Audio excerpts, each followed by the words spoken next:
Jai Gurudev, and welcome back to the second part of this video on how to understand the work we are doing in sustainable development, not just within our organization, but within a global framework and as a part of a vision to transform the nation and the planet. So in the first part of the video, we talked about the global scenario and the role that India is playing in contributing to the Sustainable Development Goals. In the second part of the video, we will actually look at the work that we, the Art of Living, are doing in contributing to India's commitment to the Sustainable Development Goals. As I said earlier also, that our scope and scale of work is huge. And we have such extraordinary data and numbers against the work that we are doing that we engaged KPMG, a global consulting house, to assure this data, which now puts our work on par with front-running NGOs, not just in India, but globally also. In this report,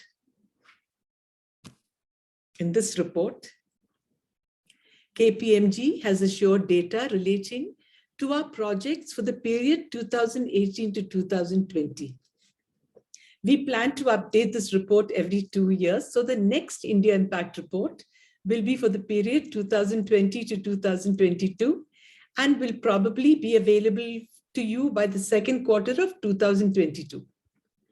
So now let's actually begin to look at the report together, because many people who saw the report, the report has been sent to all of you. You said, yeah, it's very nice, but can you explain it to us? It's a little bit too much for me to read and understand, okay? So if you tell us in easy steps how to use the report, then it'll be of huge help. So that's what I'm going to do to you. I'm going to try and simplify it as much as I can. So this is exactly what I'm going to do in this video. My recommendation is to first just listen to the whole video along with me in one shot for the first time from beginning to end. Understand what the report is about and also understand the kind of thought process that went into developing the report. The second time, watch it again, section by section, this time keeping a copy of the report that you've already downloaded from the link that we've sent you. And then correlate what I'm saying with what you have read in the report. So take your time to do this. Study it section by section, because you will learn so much about the work that we've done. And also, you will learn the language and the vocabulary that we need to speak to potential partners or funders. You know, the vocabulary of the developmental world is very different from our vocabulary. Is different from the vocabulary of a spiritual organization, of the banking industry, of the government industry. So every industry has its own vocabulary. The same way, the developmental world also has its own vocabulary. So by understanding the report, some of these words will now come into the conversation when you're also speaking, which is quite nice. So now just think that you're doing a master's degree in development and you need to study a text. And that text is this 200-page text that we have given you. Okay? Now, suppose you had to study it for your master's exam. There'll be one seriousness about you, no? Correct? So that's the seriousness and commitment that you will need to bring, that will bring value to yourself as an individual, as a sevak, and also to our organization. So I will go through the pages of the report, 200 pages. Some of the pages I'll do quickly. Some of the pages, at least to give you a context, I'll explain it much slower. But the reality is at the end, you will only have to study it on your own, read it a couple of times to really get the essence. So now, without wasting any more time, let us begin to look at the report. I'm going to screen share.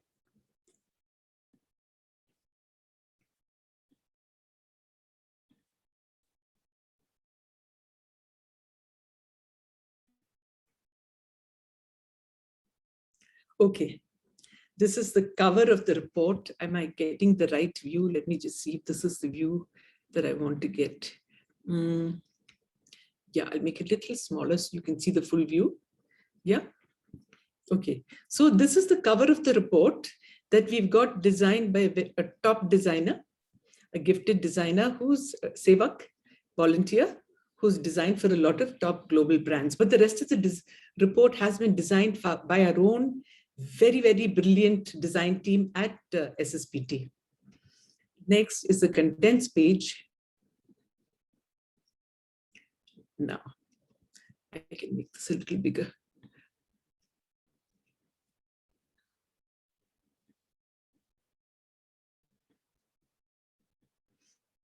This is a very, very important page because this page is really the snapshot of everything that we do and what is important for a potential partner or donor to see. So before we started planning how to make this report, we looked at maybe 30, 40 reports of top NGOs in India and around the world. And we picked up whatever are the most important aspects that need to be included in the report. I think we managed to cover almost 80% of these things that need to be covered, except financial details and a few other details which we hope to cover maybe in the years to come. KPMG themselves told us that with every progressive report, the caliber of reporting also gets better and better. So quickly going through the contents page, we have a message from Gurudev. We had then this about us section. And then we have 40 years of impact. So this is very interesting because we have categorized the work that we are doing under the 4 P's of sustainable development. If you had watched the previous video, I had said that the 17 sustainable development goals are divided into 5 P's, which are peace, people, planet, prosperity, and partnership. So we have also bucketed our work under these 5 P's. So 40 years of impact has been captured in these 5 P's. So there is peace, people, planet, prosperity, partnerships. Then our work, Gurudev's personal work in outreach and advocacy, the looking forward section on governance, our assurance statement, the KPMG assurance statement, and finally the glossary references, which is standard in any good document. This is a message from Gurudev. You know, I think as students of the report, we need to read this a few times to see how Gurudev has said so much in such few words. And finally, he has made an invitation to individuals and organizations to partner with us. So our job is to work with this message, to get the report out there for individuals and organizations and governments and invite them to partner with us. So he's already told us what we want, what we need to do with this document. Next is a foreword from Ajay Bagaji, who is the trustee of the Sri Sri Ravi Shankar Trust. You know, he's a highly respected professional, both in industry and finance, both nationally and globally. So this is the caliber of people that we have leading our governance. In the next section, this is a preface from me. See, in this, I speak about what it took to make this report. But most importantly, I also say that we could write in the report only whatever data we had in our record. What was not recorded, as we all know, so much work that we have done is not recorded because the volunteers, sevaks, are very happy to do their seva and then go to sleep after that. They've had very happy just to get that smile on their face. So which brings us to the most important point going forward, that documentation is critical for us to bring funding and partnerships to the organization. Document, document, document. Everything that we do needs to go on record in a systematic way that can be reviewed and assured by a third-party assurance agency like KPMG. So I think personally it's critical for us to invest in part-time or full-time resources, tech people, content writers, to continuously document everything that we're doing in our states. I've been saying this for many, many years. And I'm happy to say that many of our projects are already being rigorously documented, but there are other projects that we really struggle to get the data for. Okay, so my request to you, when you're looking at this, is please prioritize documentation as a part of your overall agenda for your states. Next, yeah, with this we start the About Us section. You know, here I just want to show you something very interesting. See, here we had these panels over here. These panels, if you just click these panels, you can go to different sections. So it's not like we have to scroll all the way up and down. Like if you go to this section, It's home. It goes to table of contents. Okay. Then it's the About Us section. Then 40 years of impact. We go to 40 years of impact. When we go to 40 years impact, then we have a peace, people, planet, prosperity, partnerships. Now we'll go back home. We'll go back to the panel. I'm taking you quickly through it. Please play with this on your own. After 40 years impact, we go to our looking ahead section. We go to our governance section, and we go to our assurance statement. So just by working with these panels, you can go from section to section. Okay, you don't have to scroll up and down. Most of your work has been done for you already. So now,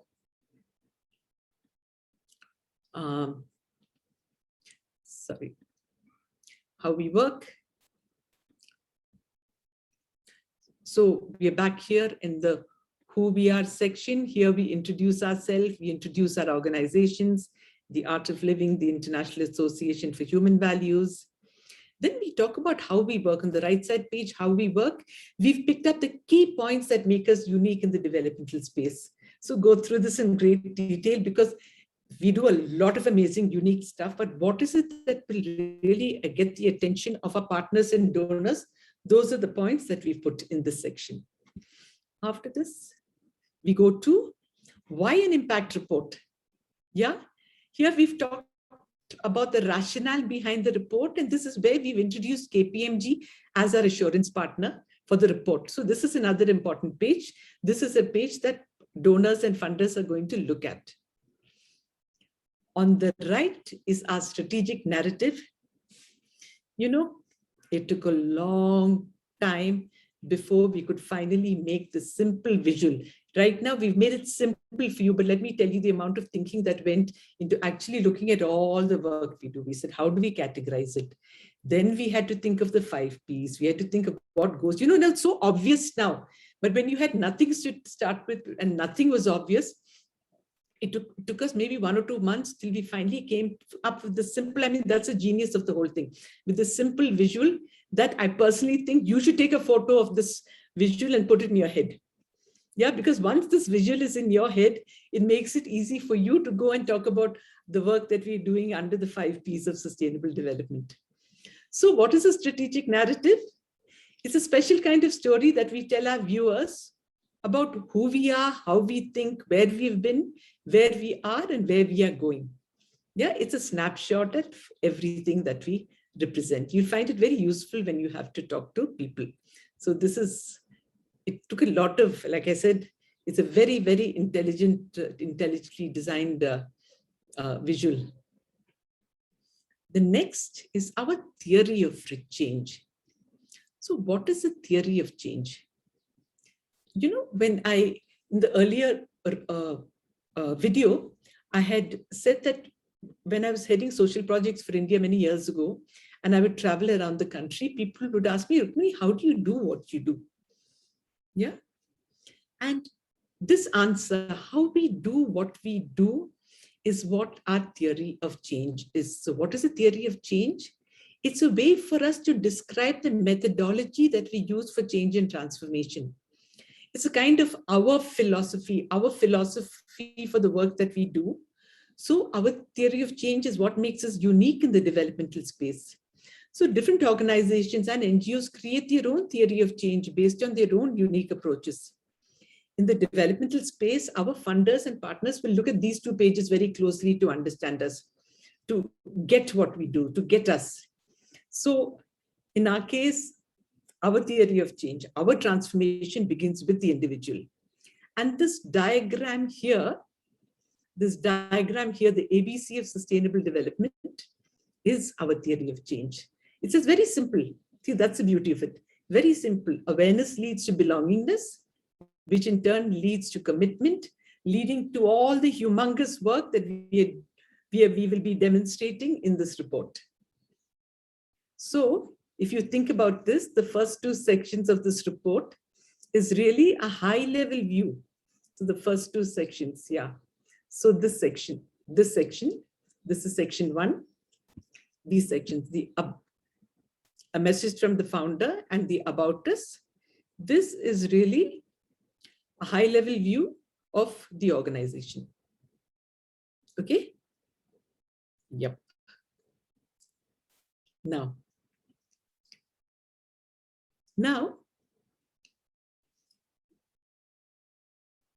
we'll move on. We finished, we've looked at the first two sections. Now we'll move on to 40 years of impact. And I will show you a slide, because what we've done is we've structured each of our projects in a particular way. So every project vertical, if you look at, has been structured in a particular way. So I'm going to stop screen share there and bring another visual on. Yeah.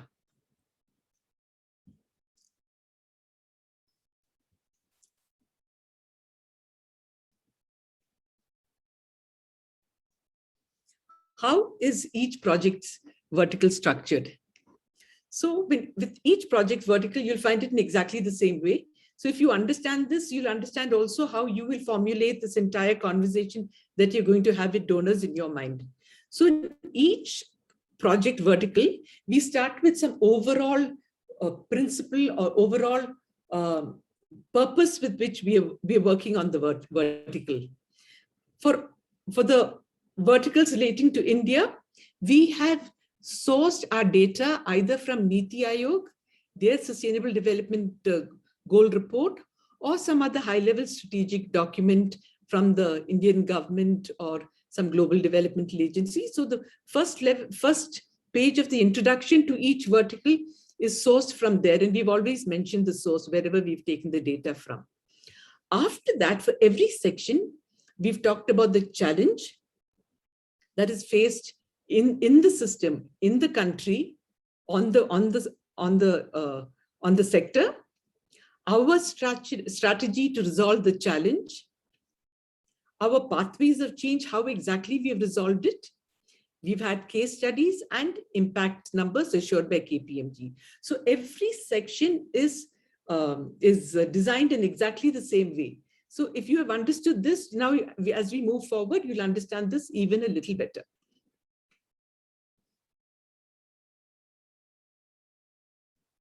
Now, let me show you the NITI Aayog report and the SDG indicators actually. So what is this NITI Aayog report that we've taken this data from? NITI Aayog, where are you?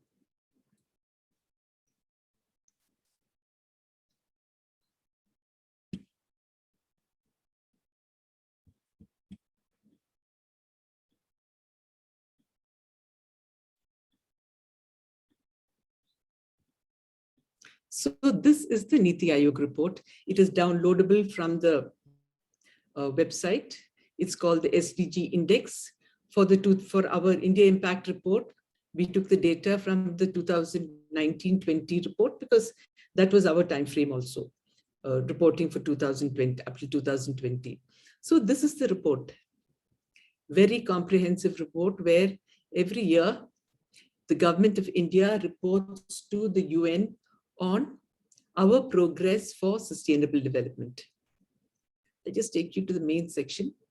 So in this section, they give an overview of everything that we've achieved over the last year, goal by goal by goal,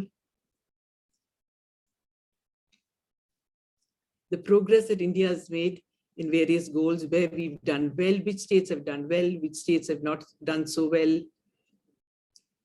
It's a very, very comprehensive, thorough report. And then that was the overview. From here on, they go goal by goal by goal. So, we've referred to this a lot when we have given our overview for each of the verticals that we are working with. I'm going to stop share now and come back to our document. So with this, we will start looking at our document again, the KPMG report.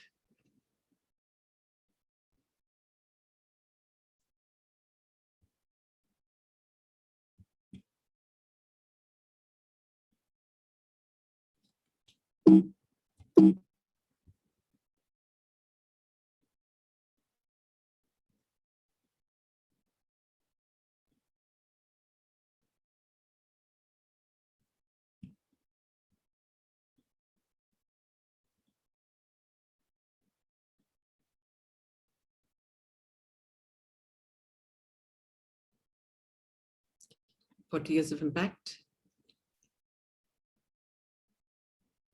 Our work in peace.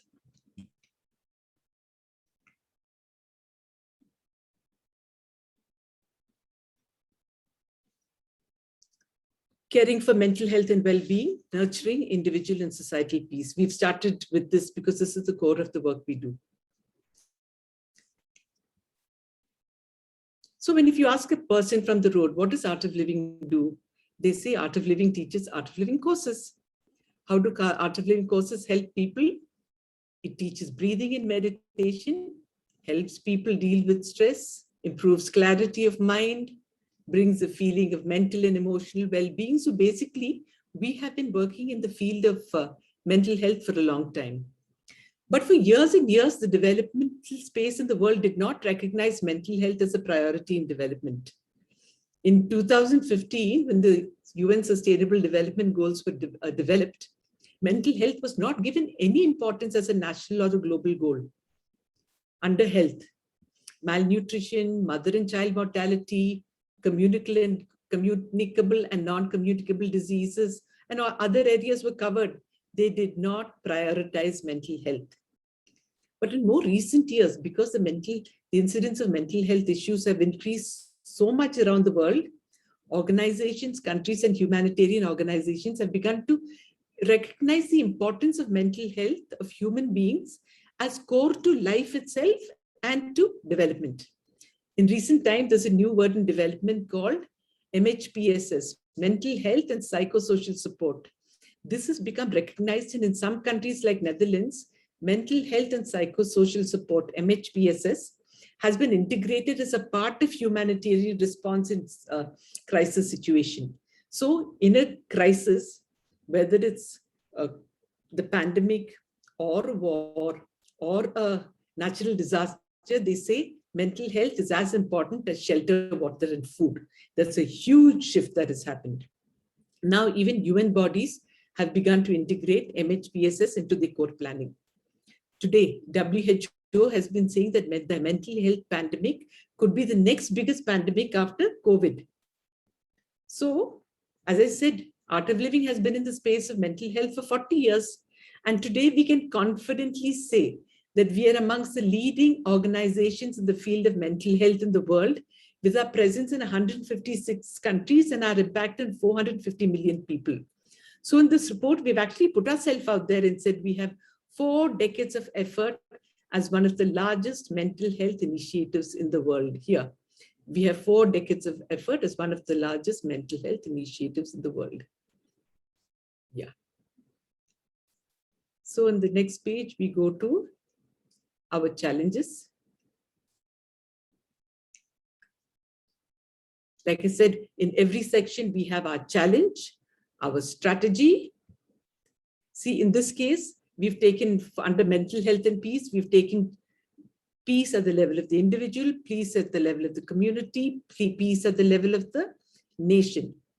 Now we've also, for the rest of this section, we've continued to keep this theme, individual, community, and nation, right through. So whether it's our strategy, whether it's our pathway of change, whether it's our case studies, everything is done with the same format. In every section, you will see the same format. Our pathways of change. What is our pathways of change? So initially, I talked about theories of change. While our theory of change covered our overarching change management philosophy for the whole organization, our pathways of change takes us through each of the verticals and explains the kind of change we will achieve through our interventions and strategies. I know this may look a little technical for you, but I really urge you to spend some time over it. Read it a couple of times, make some notes, and then just let it go. Some parts of it will stick to our memory, and when we're meeting somebody important, whatever we need to remember will suddenly pop up. It's very, very interesting. Please read this in detail. Another very important word that we have is the word resilience. In development, resilience is a big word, and wherever you talk about tangible, real work happening, this word resilience is always there. So what is the equivalent of resilience in our art of living vocabulary? It is probably titiksha or forbearance. Yeah, the ability to come what may, to go through whatever problems we have. And like Gurudev says, what is art of living about? Our ability to keep a smile on our face, whatever the problem is, and to continue with our seva. That is resilience. And we are the masters of resilience. So we actually can very proudly talk about our work in resilience building, not just at the individual level for ourselves, but for the entire organization and for the communities that we serve. In these pages, we have details of the various courses and programs, and we move on to testimonials. So here we have courses that we conduct at the level of the individual, courses that we conduct at the level of the community, and our interventions at the level of the world, different parts of the world. What are the interventions that we have? And then we move on to testimonials, testimonials from individuals, testimonials from communities, and testimonials from world leaders. So these are very, very impressive pages for somebody to have a look at. After that, we start our case studies. You know, it is only in this section that they've told us to cover case studies from around the world. After this, all the case studies that we are having are going to be India focused. So here we have case study of the Columbia Peace Treaty, Ayodhya case study. We have case studies of our global peace efforts of not only healing victims, but also the people, the people who've committed the crimes. This is a dual thing that only Art of Living does. Not only do we take care of the people who have been victimized, but also the people, I mean, like Gurudev says, behind every criminal is somebody who has been victimized, no? Is somebody who is innocent. So that is case studies we bring there. Our work in preventing, countering violent extremism. Good pages these are. Dealing with depression and depression and aggression, and our work in prisons. So these are we've got 5 case studies here. And then we wind up again this section with, whatever we've been saying so far, we just encapsulate the whole thing. And here is Gurudev with the UN emblem here. Very nice page again. The next 2 pages, we have evidence-based research by leading agencies, including Harvard, Yale, the research with the World Bank employees. That's on the left page. And this is our impact on numbers. This is why we brought KPMG into the game. Over here, they have assured numbers of this data that has come only from India. They have not assured global data. They've assured data of numbers that have come from India for the period 2018 and 20, new teachers inducted, volunteers who've done volunteer training program, BTP, participants across all programs, very big number, COVID workers who've been impacted by our programs, advanced course, DSN practitioners, prisoners trained, yoga teachers inducted, wellness programs participants. So these are numbers that have been impacted by them. And whichever the trusts are that have implemented these programs under the governance structure, those trusts have been mentioned in this section. So you get it? So this is a structure with which we've been doing this. So why is this section important to us? Because this section showcases our courses and impact of all our courses on mental health and peace, along with substantial evidence, case studies, research, and assured data. So wherever we have to present our courses and our peace initiatives, we can talk about this section, and with that, they will get a very good understanding, comprehensive understanding of how we can impact the individual, community, and the world. Okay.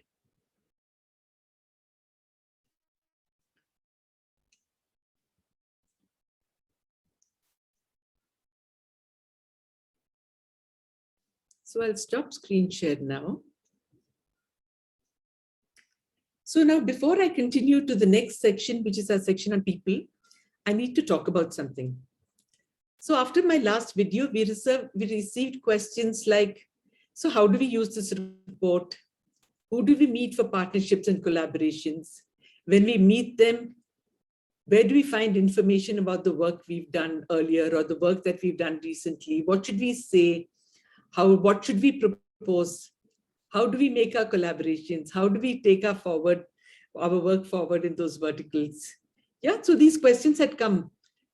So before we go any further, let me just try and answer some of these questions so that when we go through the rest of the report, we can look at the report with these answers in mind. So your way of looking at the report itself will change. So the first question is, who do we meet for partnerships and collaborations? We can partner with national and state government ministries and departments. We can partner with corporate organizations, humanitarian agencies and foundations. We can partner with other NGOs if you're doing complementary work in the same community. We can also partner with organizations who have technical capability that is valuable for the communities that we are working in. So once you've identified who our potential partners are, our first step is to find out whether we've already partnered with them. We've done such a lot of work and we have so many partnerships that sometimes we may have missed that these people have already been contacted. If yes, first find out who has contacted them and work through that person, because it doesn't look good if we've seen little unprofessional and many people are approaching this organization for the same thing. Yeah, it doesn't look good if 10 people from Art of Living meet the same organization. The next thing you have to do is research the people or the organizations that we're going to meet. What areas are these people working in? Are they working in water? Are they working in skilling? Are they working in education? Are they working in health? Are they working in women empowerment? Find out what is it that they're working on. What geographies are they working in? Are they which regions? North, south, east, west, middle of India? Where are they working? Which states are they? Which districts are they? Find out where they are and see what our presence is in those specific areas. Yeah, to see how well we can match there. Before approaching them, we should make sure we have a team there, or at least we have the potential to build a team there. Find out what are their budgets. Find out how much they're spending. Find out what is their budget outlay for the next year. So with this, when you approach them, you already know so much about them that you will know exactly how to position our work with what their requirement is. Then depending on what their priorities are, research the work that we are doing in the same area. Suppose their priority is education, then study the education section of this KPMG India Impact Report. Get your facts right, make notes and go and meet them along with these reports. And if you're sending them a mail earlier, write a brief note on the work that we've done in these areas and request them for a meeting to discuss this further. And tell them I'll be happy to discuss a collaboration or a partnership. Okay. So after the section on peace and mental health, the second most important section for us to look at is our work in integrated rural development, which is basically our work in YLTP or the Karma Yogi department. Give me a second while I take you there. People. Yeah.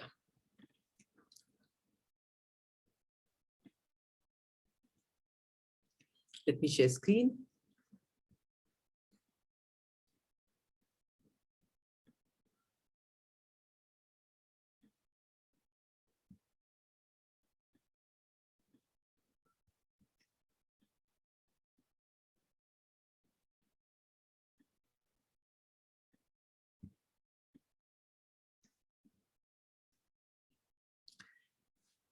Okay, this is the section on our YLTP. So globally, the biggest challenge being faced by funding agencies and governments is not that they don't have enough funds for sustainable development goals, though that's a reality, they don't have enough funds. But a bigger problem in that is that beneficiaries, that means people on the ground, don't have the patrata. That means even if you give them funding or you even work with them, they don't have the ability to be able to take the benefit and actually progress with it. You get what I'm saying? They don't actually have the patrata to receive what is coming to them and to run with it. That ability they don't have, which is where that we have a unique advantage of having our own YLTP program, where we can work with the most challenged villages and communities and make people there, individuals there, mentally, emotionally and physically strong, and then help them become the leaders of transformation in their villages and areas. So if you look at it, since we had this now, we can actually look at what are the challenges that we face in India, for which we have a value-based solution. So in the next page,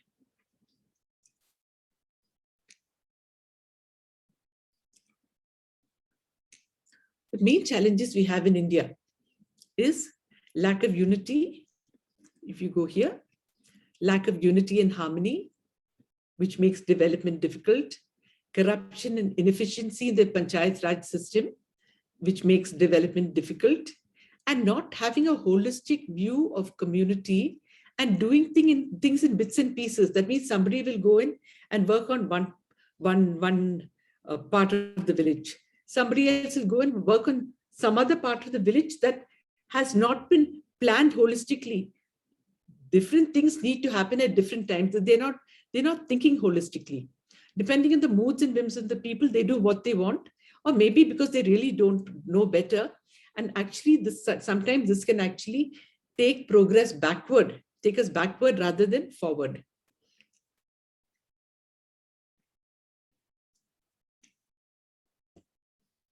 So these are the three challenge areas that we've looked at. And using that, we've also given our solution. So here we have our strategy, our pathways of change. Our pathways of change is how we actually do what we do. See, here we say we align communities to the sustainable development goals. We do community mobilization. We build the capacity of the people on the ground. We do programs on environmental and awareness. We create bridges between the government and the grassroots communities.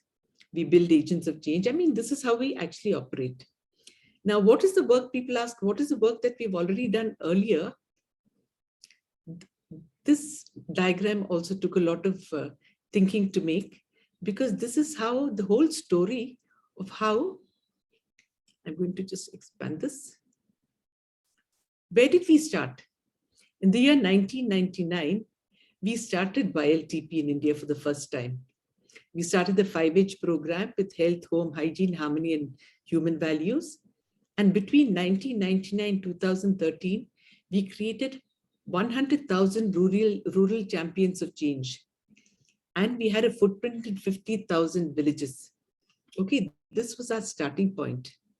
And then some things happened in India that was very important for us.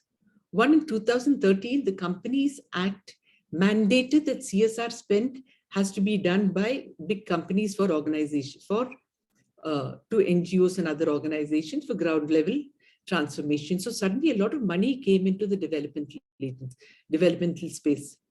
Second, Niti Aayog, it used to be called the Planning Commission. Niti Aayog was constituted to effect center-state cooperation to advance developmental outcomes. So this was another important thing that happened. And then in 2016, India signed up to achieve the Sustainable Development Goals by 2030. So with this, a lot of focus and funding and systems came into rural development, into transformational change. And this is where Art of Living also began to see a lot of change in the way that we began to function, from being completely devotional and volunteer driven. We became much more professional, because now we had to be accountable for funding agencies who were giving us a lot of funds. So since then, we now talk about our work in sustainable development, peace, people, planet, prosperity, partnerships, leveraging assets of the last 40 years, and in partnership with governments, private sector, multilaterals like the UN, and civil society. Yeah, so this actually, people ask you, what have you done? This is what we've done, and this is what we've achieved. If they want numbers, 22 million farmers trained, 5.6 million benefit from, this is Navchetna, Balchetna, 165,000 people benefit from solar lights, 47 rivers rejuvenated. Yeah, all these numbers are there. So if people ask you, what have you done so far for integrated rural development? Your numbers are right here for you to see and pick up. And then our case studies. Our case studies respond to each of our challenges. First, we talked about disharmony in community. What is the challenge faced in rural transformation? Disharmony in communities, making it very difficult for development to happen. So what is our solution for that? WildTP, building capacity of our rural communities. The second challenge we faced was disillusionment, corruption with the Panchayat Raj system. So what did we do? We had courses, governance courses for building capacity of our Panchayat Raj leaders. That is explained here with numbers. And finally, disintegrated planning that happens. Yep, it's planning in the villages are done by piecemeal. Our solution for that has been Project Bharat, where in every village, Gurudev's vision is that in every village, we have our people who are trained to work towards sustainable development goals. So we actually have the solutions for India at the level of the individual, at the level of leadership, and at the level of the nation itself. So if you're looking for what are the ideas that need funding here, this is what we need funding for.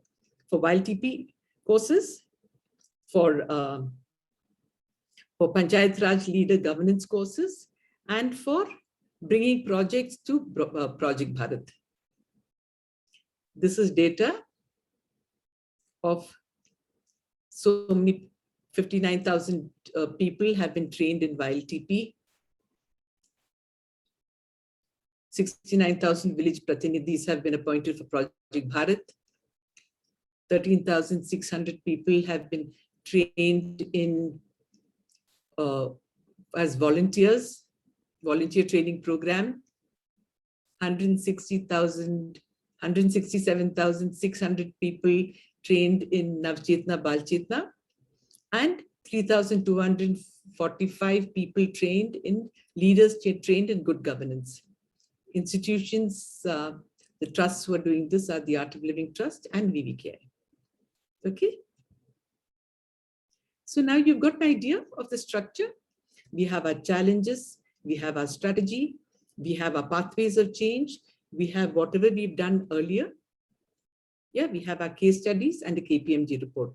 So now onwards, I'm not going to go page by page. I'm just going to take you through the next couple of project verticals because it forms exactly the same format. So if you're going to meet somebody who is doing work in education, study the section that we've written on education. The challenges that we face, our strategy, our pathways for change, our work so far. Numbers are here. And our case studies. Case studies correspond to the challenges. And this is the data that we have. The trusts that are working in this. So continue this. Oh, I forgot to mention that these are the 17 sustainable goals. And wherever we talk about a particular vertical, we light up, we color that goal that is corresponding to that vertical. Okay, like for instance, for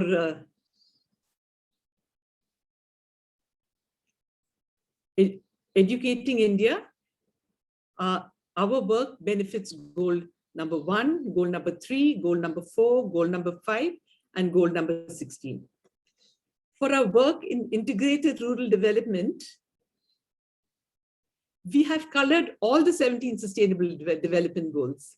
So we have an impact on all the goals. So this is also something that you can remember. So when you go to meet a donor, you can see our work in integrated rural development has an impact on all the 17 sustainable development goals, which is fantastic. So let's go to the next section, is our work in health. This supports goal number 3.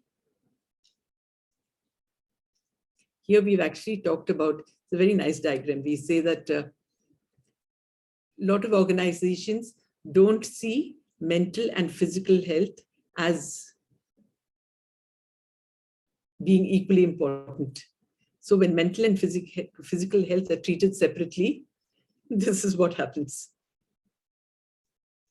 Again, the same structure, the challenge, our strategy, pathways of change, our journey so far, that is actually numbers of the work that we've done over the last 40 years. This is our impact. This data, our case studies are only for 2018 and 20. So whatever projects we've done in 2018 and 20 have been covered in these sections. Individual, community, nation. We talk about substance abuse. And here the impact of Sudarshan Kriya on physical health. In the earlier section, we talked about the impact of Sudarshan Kriya on mental health. Here it is on diabetic patients, menstrual problems, exam stress, occupational stress. So all this data is here from our research institute, and data that has been assured by KPMG has come on this side of the page. Same format, gender equality. We correspond to Sustainable Development Goal number 5. The challenges that we face are social, economic challenges and girl-child discrimination. So these are the challenges that we have identified that we can correspond to. There are many, many more challenges, but what are the challenges that we can respond to? Those are the challenges that we've listed. Pathways of change, how we actually go about transforming this change. On the left side, on the right side, numbers of people impacted up to date. Then our case studies for 2018 and 20. And our data assured by KPMG and all the trusts that are working for gender equality. Those trusts have been mentioned over here. Next is disaster management. Here the COVID, the pandemic is covered here. Exactly the same again. Our challenge in this case is with the pandemic, climate change, and terror attacks. These are challenges we've taken on that we can respond to. Our pathways of change, our work so far from 1999 to date, all that is listed here. Our case studies for the pandemic, climate change, terror attacks, and our data. So organizations, our trusts that are working in these areas. So with that, we've finished people. We move on to the next section for P for planet. Our work in groundwater management. So let's see. Groundwater management, river rejuvenation impacts goal number 1, 2, 6, 12, 13, 15. Okay. 54% of India, this data has been taken from the World Resources Institute. The challenges that we face, our strategy, our pathways of change, our numbers so far, all the data is here. All our historical numbers up to date. And our data for 2018 and 20, and our case study. Our methodology, and our externally assured data. So now if you're going to meet somebody with funding for water rejuvenation, this is the section that you will study at length. Sustainable agriculture, Sri Sri natural farming. We impact goals 1, 2, 8, and 13. Again, our challenge, strategy,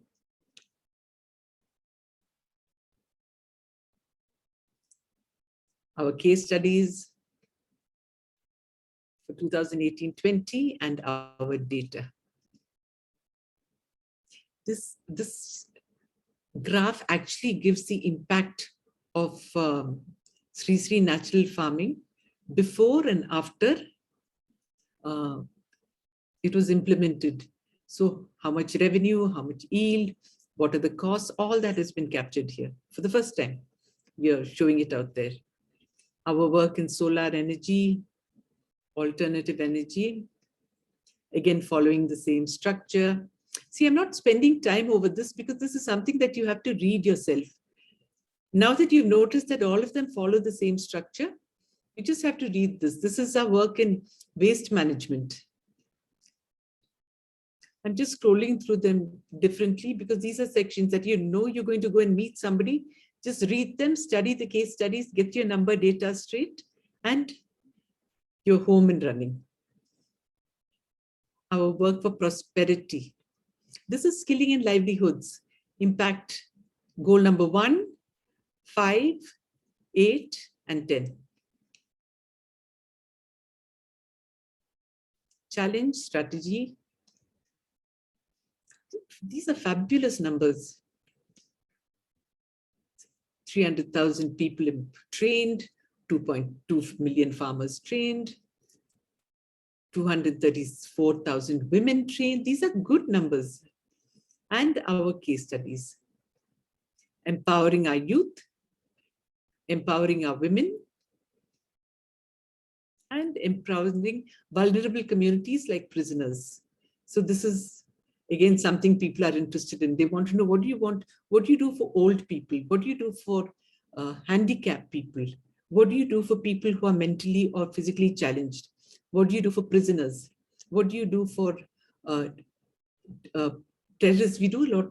We've skilled terrorists also, reformed terrorists also. So these are good stories for us to take to our funders and our data. And finally, and here we come to our work on partnerships.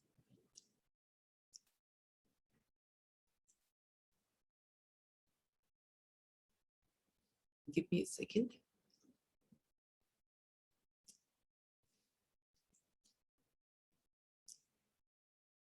See, we have partnered with 9 international developmental agencies like the UN and World Bank and people like that, 125 private sector organizations, 40 government organizations, and 40 foundations and nonprofits.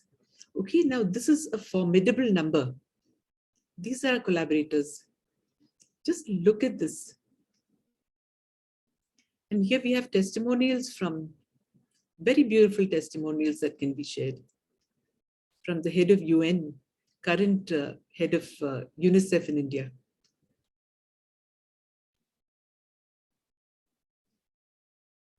From a corporate partner and from our Peter Cooper runs the Cooper Foundation. He's helped us a lot with our work in India. So with the, I just have a word of caution here. With UN and other international agencies, please don't contact them directly. What you should do is get in touch with the trust and let them, and find out who's leading the projects with these agencies, and then work with the people who's already leading the projects. And before you go out to meet a potential partner, check these lists and find out if they've already been contacted. So this actually, it saves you a lot of effort to figure out who have we partnered with, do we have any work with them earlier? All the lists, all the names are already out there in this list. find out which projects that we've already done with them and make a list of the projects. So before you meet an organization, if we've partnered with them earlier, we can, when we meet them, we can say that we've already partnered with you on these projects because the CEO may have changed or the person in charge of CSR may have changed and they might not remember. And the organizations feel good that if you already go to them with the past history that we've had together. And please use these testimonials. These are good testimonials from all these people. Our next section is on advocacy and a stress-free world. Okay, this entire section is on Gurudev's work in just meeting people. I'm just going to go through it slowly. Gurudev's meetings, I mean, every day he's talking to people, meeting people. What are the numbers we have here? His voice and influence reached 450 million people globally in 40 years, addressed 113 public events in 2018 and over 100 public events in 2019. So these are the events that.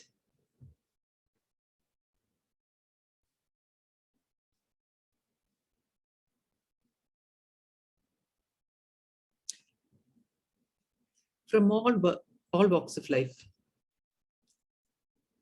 And during the pandemic, he didn't stop. So we have a hardworking Guru. And most of our work with potential partners have already been done because Gurudev has laid the foundation for us. He's already laid the groundwork for us. I remember going to a remote hilly region in Rajasthan called Rawatbata to meet a board of directors in a company. And they were sitting in a horseshoe-shaped meeting table.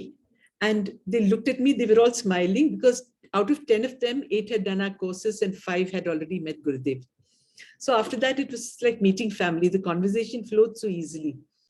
So it's, honestly, our work is not very difficult. Most of the time, Gurudev has already done the work for us.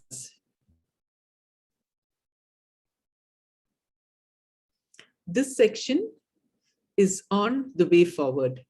So what we did was we asked our trustees what they saw as a priority for the next 2 years. And whatever they said is what we've written in these 4 pages. So please read these 4 pages because a lot of people ask us, now what should we be looking for funding for? That's what's written here. Because this gives you a vision of where our future priorities are and what kinds of projects you should be looking for. Because each of the trusts wrote back to us and saying that these are the special areas that we will be prioritizing. So if you look at this, mental health and well-being, nurturing peaceful communities, special care for special groups, research in indigenous research in physical health and wellness, economic empowerment, innovation, digitally enabled development. You just have to go through this. And also strengthening our own organizational capacity. Here we're talking about making ourselves centers of excellence, of making our own systems and processes much more robust so that we can grow very quickly to meet our complete potential as a developmental organization. Our governance section. See, this is a very important section for funding agencies because people who give us money want to know if their money is protected. They want to know if we have reliable and good people managing our trusts. They want to know if their money is reaching the beneficiaries without being eaten up by NGOs as overheads. You know, some NGOs have overheads of like 45–50% of the money that they receive. We don't. We have very, very low overheads. They want to know if we have a good system in place for our governance, if we have a good system in place for our risk management. And most importantly, they want to know what is our talent model, because a lot of funding agencies are a little sensitive about giving funds to a volunteer organization. So they feel that volunteers don't have commitment. So I'll just show you the page that we have for that. This is our governance pages, the structure of our organization, the mother trust and all the trusts that report into the mother trust. little snippet on each trust, a little description on each trust. You can use exactly this description in your proposals or letters that you're sending, because it very nicely covers everything that the trust does. And this has also been okayed by the trust. So this is an official representation. This is our operations, our strategy, long-term strategies, review meetings, special purpose meetings that our trustees don't receive a remuneration. And this section I told you is most important. This is to answer their doubt about us being a volunteer organization.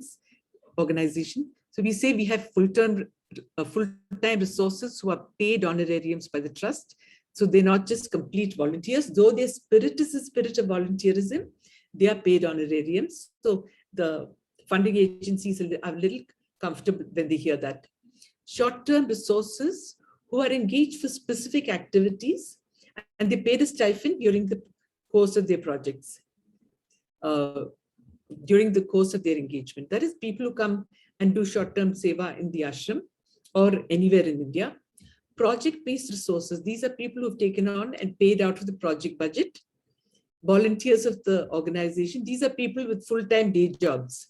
Yeah, when they have extra time, when they have spare time, that is contributed to the organization. And technical experts who come on to support us with or without payment. Yeah, so this really is our talent model. This is very, very important for funding agencies to see, because they feel reassured to know that we have a very tight ship running the projects that they're funding. And this is the number of trusts we have, number of trustees, the collective experience of our trustees within Art of Living. That means 44-year trustees have 1,013 years of experience between them. Can you imagine? That's a lot. And the gender issue. And these are the names of all the trusts that are there. And finally, we come to the KPMG assurance statement. So I just want to tell you about my experience working with KPMG is that they know what they're doing. They can't be where they are as a global consulting house if they weren't really good at what they were doing. They were very systematic. They were very process oriented. They hired a professional who is also an Art of Living person to lead the project from their side. So their sensitivity was also great. They realized that if somebody had to work with us, they needed to know us. So they actually hired this young man who was put on this project, and he was our point of contact with KPMG for the entire project. And he worked with us very, very hard, very sensitively, with a lot of caring, like an Art of Living person would. And together we did a lot of work to collect information from the data. There was a lot of rigor. We went trust by trust. And since the pandemic was on, they couldn't come physically to our offices to look at our data. So everything was done online. So they went through all our systems. They went through Excel sheets. They went through presentations. They went through documentation. They tallied numbers. If they found some error, they got back to us, made us correct the errors. They advised us on how to improve. And there was a lot of rigor. There was a lot of rigor in the way that they collected data and they did their assurance process. So what did they assure data? It was not an audit. So this was not an audit. This was an assurance that they were happy with the process with which we collected data, and they were happy and that they had validated the numbers, that if we said that we had X number of people who had done the courses, they assured that they've gone through every system to ensure that the number that was finally appearing in the document is the correct number and derived from a process that is correct. So that is what they assured.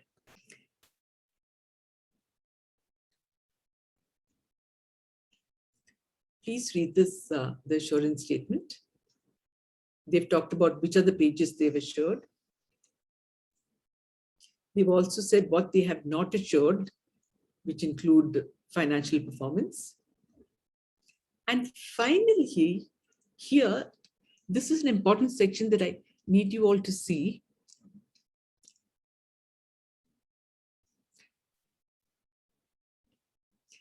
This sentence here. Our assurance statement is released to the Art of Living for the Art of Living Impact Report 2018 and 20 on the basis that it cannot be copied, referred to, or disclosed other than in the Impact Report 2018 and 20 in whole or in part without prior written consent. So what does this mean? This means that we cannot take bits and pieces of what they've said and put it in some other document. So what can we take in bits and pieces? We can take what we have written. You know, all the other text and contents that we have written, the challenges, the overview, the theory of change, the pathways of change, the case studies, all that we can take and take bits and pieces and make a little report and make a short proposal and use it. But anything that has been, that has KPMG's name or chap on it, we cannot use it except as a whole part of this report. So if you want to show somebody that KPMG has assured the report, give them this whole report. Take this entire report and give it to them. You have a soft copy with you, send them the soft copy. You know that they're not going to look at the entire report. So tell them, look at page 14, section, the 4th paragraph. This is what you should be looking at. So we have promised them that this, whatever they have done here will not be taken out of context. So please, please help us keep that promise. Okay. So now I'm going to stop sharing. So this is a pause and I'm going to start winding down. Because at this point, we realize that we have a really powerful document for us to work with for all future funding and collaborations. We've never had anything like this before, which has been a handicap because each time we start something, we need to either start afresh or with a little bit of information from some previous work or our website. So if your starting point earlier was here, now our starting point is up here. The report has set the bar for us. So now moving forward, there's a lot that we have to continue to learn. Making the first contact and convincing potential partners to work with us is just the beginning of the journey. After that, there's a lot of other things that need to happen. Writing proposals, building budgets, preparing teams, monitoring, documenting the projects, and finally reporting it in such a way that our donors are happy that they chose us to work with. So before I sign off, I have 2 recommendations. My first recommendation is build your skills as leaders of development. Build the skills of your team members to manage the entire project in a professional and efficient way. Since the pandemic has started and it's work from home, there are lots of online courses, free and with a small cost, and all these can help us to build these skills. My second recommendation is please invest in people who can document. Sometimes it's part-time seva, a couple of hours a week. Sometimes there's a lot of project work. It's a full-time job. But please don't think small here, because data in today's world brings opportunity, and then it brings a lot of funding. So I hope you've enjoyed listening to this 2-part talk on our work in sustainable development.